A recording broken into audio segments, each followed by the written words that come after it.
కుంభరాశి వారికి ఈ వారం రాహువు 2వ ఇంట్లో ఉండడం వల్ల ఈ వారం మీకు సమాజంలో గౌరవం లభిస్తుంది. దీనిపై మీరు మీ డబ్బులు కొంత ఖర్చు చేయాల్సి ఉంటుంది, కానీ ఈ సమయంలో మీరు మీ కుటుంబ బాధ్యతలన్నింటినీ చూసుకుంటారు. ఇంట్లో కూడా మీకు గౌరవం లభిస్తుంది.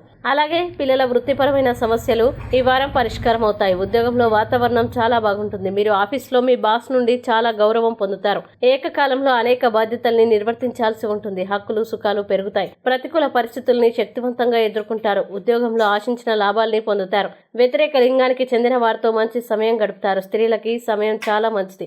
మీరు ప్రియమైన వారి నుండి ప్రయోజనాల్ని పొందుతారు. అయితే ప్రతికూల ఆలోచనల వల్ల మనసులో సందేహాలు తలెత్తుతాయి. సహాయక సిబ్బంది మీ గురించి ఫిర్యాదు చేయవచ్చు. అత్తమామల అదనపు ప్రభావం జీవితంలో ఇబ్బందుల్ని సృష్టిస్తుంది. మీరు నిర్వహించలేని ఏదైనా చేయవద్దు. ఇతరుల భావాల్ని జాగ్రత్తగా చూసుకోండి. ప్రజలు మిమ్మల్ని స్వార్థపరులాగా భావించవచ్చు. బ్యాంకింగ్ తో సంబంధం ఉన్న వ్యక్తులపై ఒత్తిడి ఉంటుంది. జాగ్రత్త అవసరం. ఇక కుంభరాశి వారు ఈ వారం చేయాల్సిన పరిహారాలు గనుక చూసినట్లయితే మంగళవారం నాడు కేతు గ్రహం కోసం యాగహవనం చేయండి.